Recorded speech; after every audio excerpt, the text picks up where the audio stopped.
Hi, this is Peter Propp, and the timer just started. I'm John Blossom, and welcome to another edition of 10-Minute Strategy. Today, it's comments everywhere. Right. And a lot of changes in the marketplace. Absolutely. So, John, I know you recently wrote a blog piece about Google and some of the changes they've made, and I know we've had some issues with Wave, with Buzz. We've been watching some of these things as Google. You know, they know what they want to do, and they're probably going to get there. They have a bit of a Microsoft approach when it comes to some of this stuff that they know through hard work they're going to get to where they want to get. So tell us where they are this week with something called Google Profiles. Yes, it's very interesting what's been happening. Google certainly has a legacy to overcome here with some sloppy social media launches last year. Google Wave, I love, but never quite made it to market. Google Buzz is useful and hasn't seen wide adoption by many people. So they went back to the drawing board at least 2 or 3 times to figure out how do we do social.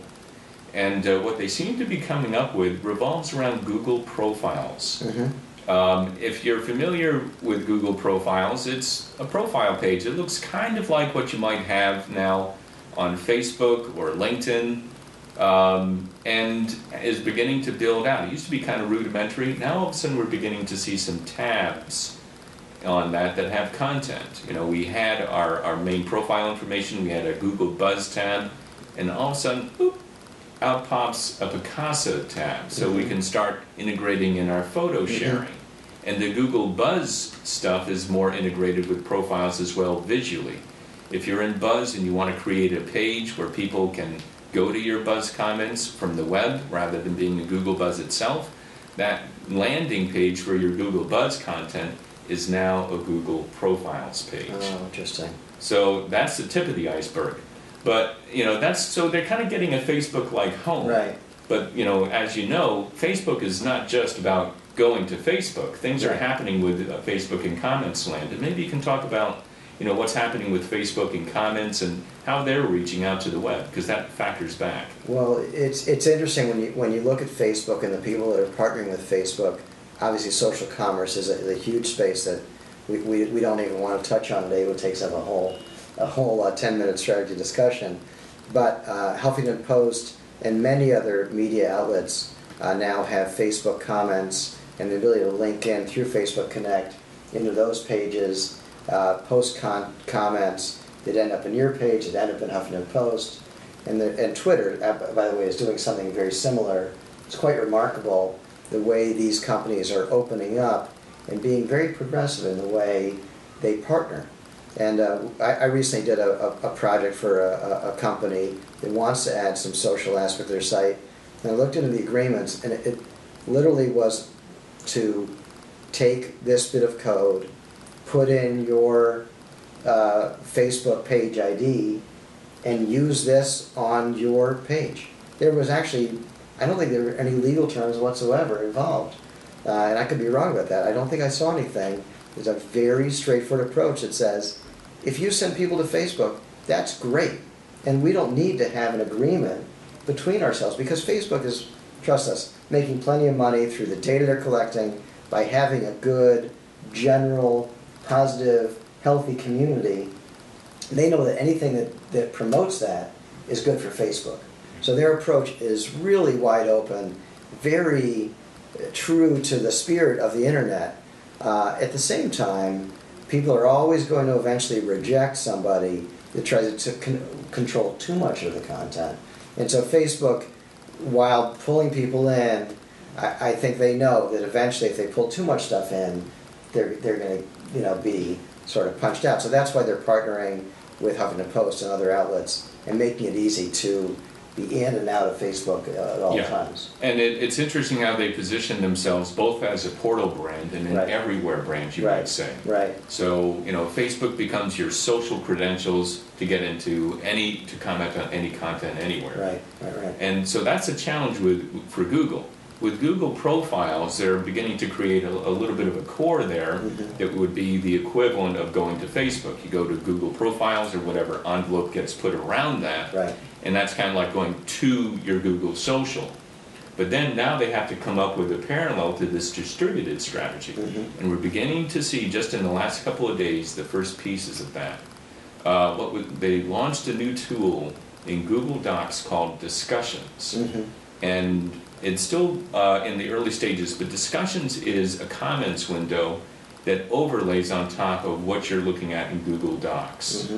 And it apparently is something that it works with Google Docs, but with all the probing that I've been doing on various discussion threads and what have you, this Discussions thing is going to live in many places. It's probably going to become, I would guess, on what I've understood, the comments tool that's going to be integrated into Google Buzz, the comments tool that's going to be integrated into Blogger, and into every other Google product. And I think most likely will be something that both can be integrated into other web platforms and possibly might float over other web platforms as well, a little bit like their SideWiki tool does today. So you could be looking at a web page, see some sort of little icon indicator in the corner, and pull up your Google Discussions thread that's relating to that content. Interesting. So Discuss is a big player in that broad, integrated meta discussion sort of functionality. And Google could be getting into that sort of space. I think the Discuss sort of approach is one of the things that they have to do to be able to say, you know, we're platform agnostic, use this anywhere.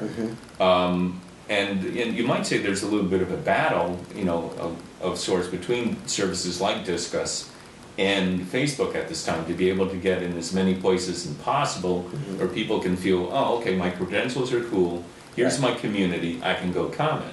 Google wants in on that action big time. And Quora is growing in popularity. And you can imagine, one of the things about Quora is it's very self-selecting, it's very sort of, you know, I think it's an interesting community. But I think that if you wanted to create your own Quora within a certain realm of expertise that you cared about, I think Google Discussion could be one of those tools to allow you to build your own little platform. It very well could, and Google, at least in thought, and to some degree indeed, has been looking a lot at how do I layer my social communities, my circles, if you will. And we had some buzz about Google Circles being, you know, the umbrella term for, you know, this new social thing. I don't know whether that's real yet. I think it's going to be a component. You know, something is going to come along in this Discussions profiles environment that makes it easier for people to manage their social circles, so they can feel more comfortable about who they're sharing content with at any given point in time. Interesting. I think what's cool about Google's approach, as I'm looking at it, is everyone's got to have a core. You know, everyone's got to have the core thing that they do. And if Google decides to make the core thing of what they do is to give you a real profile that you can truly control and be comfortable with, that is the place, if you want to find out who you are, that you can really manage that platform, you know, that's a leg up over LinkedIn, that's a leg up over Facebook, and I really do think that's a gap in the market for these big social platform players, that they're not allowing individuals who are in the social sphere, whether it's for business or personal or whatever, where they can truly control at least the content of what they have, and ideally the look and feel. So once they get to a point where the content is good and comfortable, and you can add, you can manage, oh, that section I don't need one of those, but I need one of those. But Google's then still a little bit high on the look and feel. But if you look at the content in profiles now, you're quite right. It's targeting both LinkedIn and Facebook. You can get really deep in your career stuff, very granular. And, you know, to your point, you can get much more specific about who you are to more audiences through that. Very interesting. Very interesting. Well, John, the timer just ran out. This has been an excellent discussion on what's going on in Google in the social sphere. For 10-Minute Strategy, this is Peter Propp. And this is John Blossom. As usual, you heard here first on 10-Minute Strategy. Take care. Thanks, guys.